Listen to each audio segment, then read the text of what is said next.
Couldn't be me, but happy for you. Hey y'all, it's Nat. I hope you're having a terrific day today. And for this video, we are going to be looking at 5-star reviews of some of the books that I didn't finish this year.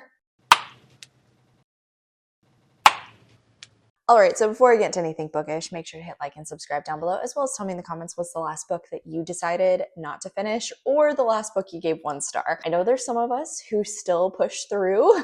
I respect the game, but DNFing is self-care, and so I definitely don't do that if I'm not enjoying it. And I've had a good few books that I decided not to finish this year, meaning I had plenty of options when it came to this video. And I'm very intrigued to see how this goes, because obviously reacting to 1-star reviews of some of my 5 stars is more likely to hurt my feelings. Whereas in this case, I feel like I'm more likely to hurt somebody else's feelings, because obviously I didn't really enjoy these, but there are definitely some people who loved them, and I'm very happy for them. Just could not be me. So starting at the top is one that I did not finish for an author taste test, and actually I ended up not finishing both of the books I read for that video. So clearly that author was not for me. The Breakdown by B.A. Paris. Yeah, we have officially broken up. I have kicked everything else on their list off of my TBR because I don't think we work. This story follows a woman who is driving home late one night and she sees a car broken down on the side of the road with a woman in it. She considers stopping to help her but does not. And then it turns out later that night, this woman ends up passing in some sort of a mysterious way. And now she is starting to lose her grip on reality. But the one thing she can always remember is that night and the woman on the side of the road. I thought this was an interesting setup, but really I figured out that B.A. Paris doesn't do so much mysteries. It always felt like I was putting the mystery of the story together so quickly, so easily, whereas it takes the characters a while to get there, and then the enjoyment is supposed to come from watching the characters work their way out of this situation, and it's more of a thriller, but I didn't care enough about the characters to actually watch that happen. Let's start at the top with a very easy one. 4.5 stars, not quite a 5, but close enough, because I could not put this down. There are no profound reasons as to why this book was so much fun for me. It certainly doesn't shatter any psychological thriller molds, definitely does not. And to be quite honest, there wasn't much shock value in its pages. So predictable. Definitely not at all. I got 75 pages in and I felt like I knew exactly where the story went. There were some seemingly mundane moments that some could even call repetitive. I would. So why, oh why then, could I not stop reading? It boils down to an exhilarating execution, the quick pacing, the heavy buildup of anticipation, the spark of mistrust in everyone, and the growing fragility of the main protagonist. I can understand all of those elements adding to a story that make you binge. I definitely think this describes a book that I too could binge my way through. Problem is, I did not like this main character, and I did not care enough about her to actually want to watch her experience all of this stuff. I wasn't rooting for her. I felt nothing. So that kind of ruined the feeling for me. Honestly, the rest of this review very much just reads like a summary, so I'm not gonna dive into it. Okay, here we go. B.A. Paris is the queen of manipulation. I can agree with this because of the topics she utilizes in her thrillers. I just feel like she doesn't plant them in a way that's subtle, which is kind of my problem with it. Her sophomore novel, The Breakdown, was immediately added to my TBR after I completed her debut Behind Closed Doors. I think I actually read The Breakdown first and then tried to read Behind Closed Doors. Didn't really help for me. Her writing has a smooth, easy style that feels immersive and exciting. I'll give that to her. I do remember her writing itself being very consumable, very readable. At this point, it is safe to say I will pick up every book she ever writes. I'm so happy for you. Couldn't be me, but happy for you. I literally felt like I was taking the journey along with her protagonists. They're frustrating as heck, but in a good way. Don't agree with the good way. You just sit back and take in all the drama. In this one, our protagonist Cass had me yelling at her throughout the novel. Yes, I do mean that literally. Yeah, that I totally see, because again, 75 pages in, she was already driving me up a wall. I was the same way with Grace and Behind Closed Doors. You become so tied up in their lives, thoughts, and actions that you feel like they are your friends. Friends that need to be shook to make them come to grips with reality. Disagree. Again, did not get invested in the characters she wrote. I very much enjoyed the incorporation of text messages into the story as well. It helped keep me engaged as the puzzle pieces began to fall into place. I don't really remember that element, so it didn't stand out to me. Next up, I'm going to look at Where the Library Hides by Isabel Ibanez. Now, this is the second book in her The Secrets of the Nile series.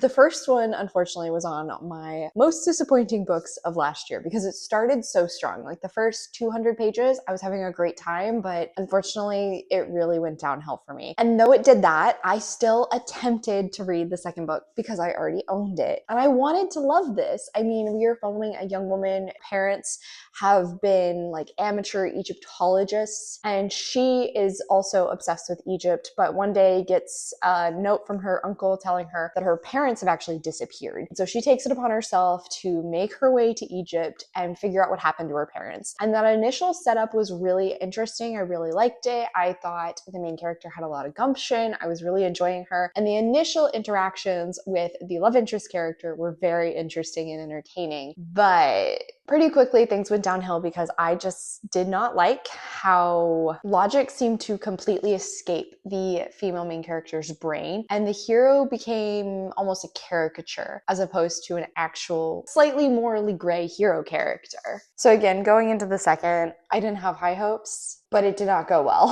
I'm gonna do my best to steer clear of spoilers for y'all, but the people who love this series do really love it, and I'm so happy for them. I don't look back on this series fondly. Okay, so first up, 4.5 stars. Summary of thoughts. It's been a long time coming, but it was so worth it. This was everything I could have hoped for, especially after the devastating cliffhanger. I would not have called that a devastating cliffhanger. It was a good cliffhanger. Devastating? Not really. You know how sometimes you can tell if you're gonna love a book or not just by reading the first chapter? I do know that feeling, and I had the opposite situation with this book. Well, after the first chapter, I was already in love, obsessed, and completely rehooked to the story. And I'm happy to say that feeling stuck throughout the entire book. There's never a dull moment with Wit and Inez. I was entranced throughout the entire story. Plus, those plot twists ate down. Oh, and my fave part, the romance, was so good too. Ugh. Just from what I read of this book alone, it was not good. It was not. I'm so happy with all of the Wit and Inez moments we got. Their banter, I will agree, I did feel like they had fairly strong banter, but as the books continued, I felt like it started to become just a little bit too immature. I don't have many complaints, only a few small things that are me being picky. Overall, it was pretty much perfect. Inez, and I'm not sure what it was exactly, but I loved her so much more in this one than I did in the first book. See, I felt like she was so much more immature in this one. The first book at the start, she actually felt her age. In the second, I really felt like I was reading a 14-year-old, which made the fact that when we started to dive into some more adult topics, really uncomfortable. And I was definitely able to connect with her more, but my heart ached so much for her. OMG, the way each time she thought she found a true friend, they kept letting her down.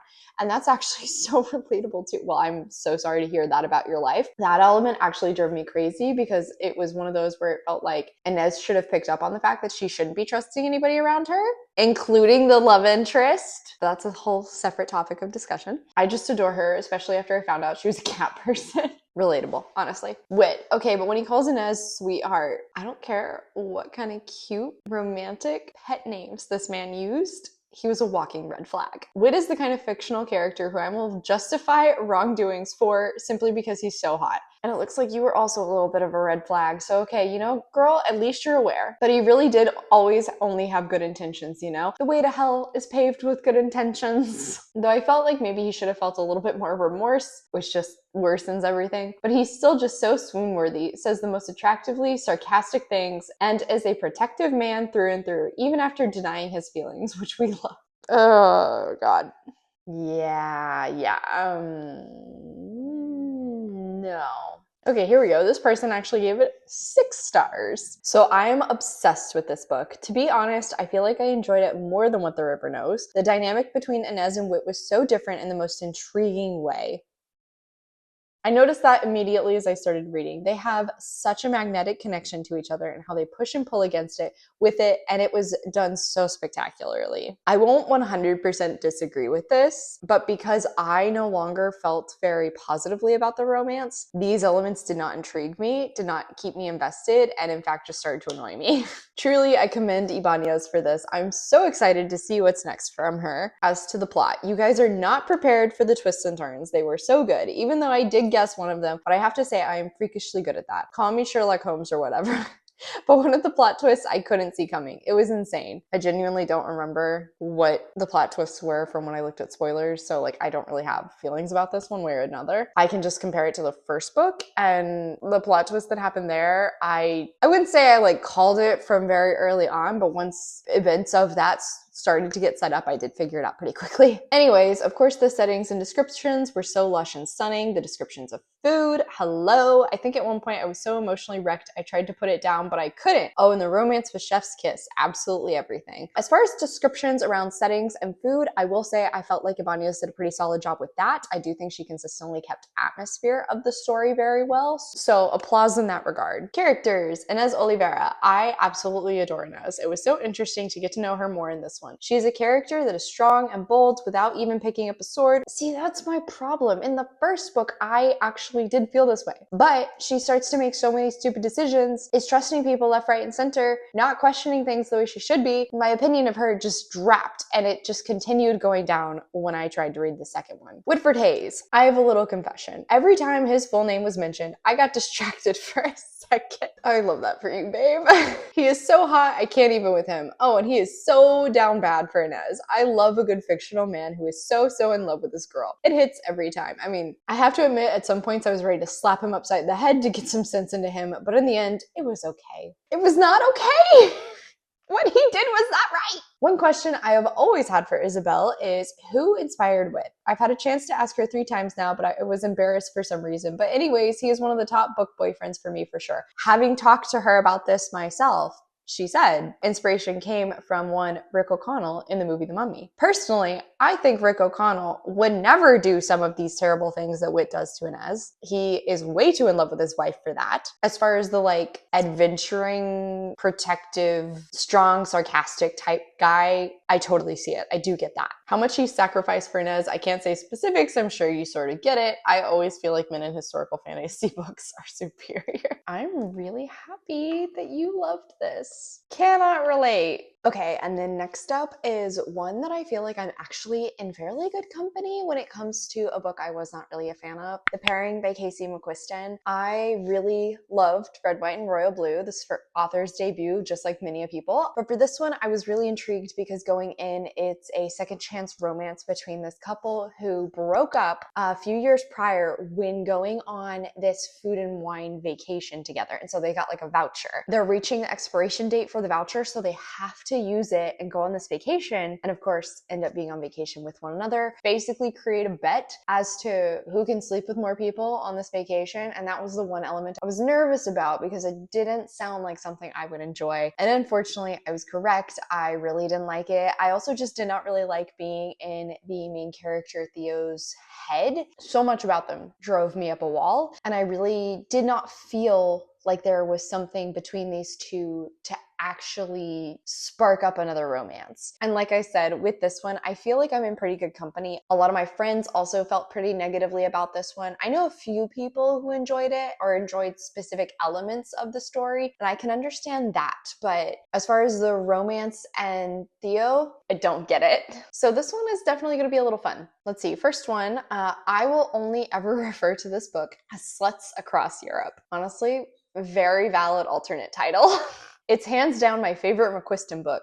Cannot relate to that. There's so much in this book that on paper shouldn't work as a romance novel, but it does. It really does. While I've loved all of McQuiston's novels in different degrees, but still ultimately loved for some reason, which I've never been able to pin down, it's always taken me time to get fully invested in them. And the endings have made up for that. This time, I was invested from the very opening. I was deeply invested. I won't go into details because part of the enjoyment for me was going along for the ride as each part unfolded, but I am convinced that the reason this worked so well has to be that McQuiston deeply loved these two characters so much through all their faults, you never doubt the love nor the kindness. I do not agree. I did not like these characters. Theo was completely obnoxious. Kit honestly just kind of seemed like a pretentious douchebag, but like not a bad guy necessarily. At the start of the story, I was invested. I wanted to see where this was going to go, but because of Theo's entire personality and identity, it just kind of dissolved any interest I had in the story. So yeah, clearly disagree. Obviously, since I didn't finish it, I can't tell you if the ending was worth it or not, because even the idea of the ending didn't seem worth it to me to try and finish this book.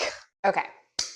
Next one, prepare to be swept off your feet, taken on a roller coaster ride of emotions with The Pairing by Casey McQuiston. I will give them that. I did feel a very wide range of emotions in the bit I read of this book. This book is an absolute gem. Strong word choice, but okay. Filled to the brim with humor, sensuality, and an abundance of pop culture references that will leave you grinning from ear to ear. I will say McQuiston is funny. Like, I'll give it to them. I do think they can do humor pretty well. Sensuality, I definitely believe that is there, especially given the fact that sex and intimacy is such a prominent element of this story on the whole. Pop culture references also definitely there. Something else I think McQuiston, again, really excels in utilizing. So, like, on the whole, the writing style discussion here, I do agree with. From the moment I delved into its pages, I was completely captivated by McQuiston's trademark wit and charm. Honestly, agree. They have a knack for creating characters that feel incredibly real and relatable. Also agree. And in the pairing, they have truly outdone themselves. Theo and Kit are lovable protagonists. Hard disagree. Stole my heart with their quirks, flaws, and undeniable chemistry. Undeniable chemistry, I don't know if I quite will agree with, because I did feel like there was something there between these two characters. I was convinced that they had had a prior relationship before this point because of how much they knew about each other and just like inherently understood one another. But I think part of my problem was I didn't necessarily feel like these two had a romantic relationship previously. I could have bought that they were friends. I just didn't really feel like the chemistry that was going on there was romantic and like full of tension in this like intense and intimate way. Once in a while, there would be a little moment of it, but I really didn't feel that consistently in the dynamic between the two of them, and that's another issue I had, especially given the fact that this is a second chance romance story. McQuiston masterfully weaved together a tapestry of themes, including found family, self-sabotage, and childhood friendship, adding layers of depth and complexity to the story. I do agree with that. From what I remember of this, all of the themes that were being brought up here were woven into the story well. It just was the matter that I didn't care to see these elements play out with these characters. And let's not forget the incredible representation of bisexual and non-binary characters, which is portrayed with authenticity and care. I don't necessarily agree with that, because that it seemed like every single person they interacted with in Europe also happened to be queer, and to the point that it was a little too much. I think it kind of plays into that like everybody's gay trope that you see sometimes, which is fun. But because of that, I don't think I would necessarily say it is portrayed authentically. One of the highlights of this book is the dual POVs. See, that's another part of the problem. I never even reached Kit's perspective because the book is apparently broken down where the first half is Theo's and the second half is Kit's. I think I DNF'd around like 35-ish% because I was so exhausted of being in Theo's head. Getting to see the world through Theo and Kit's eyes was an absolute treat. We have very different taste. From Theo's feelings of displacement to Kit's journey of self-discovery, every chapter felt like a revelation, pulling me deeper and deeper into their captivating story. And oh, the plot.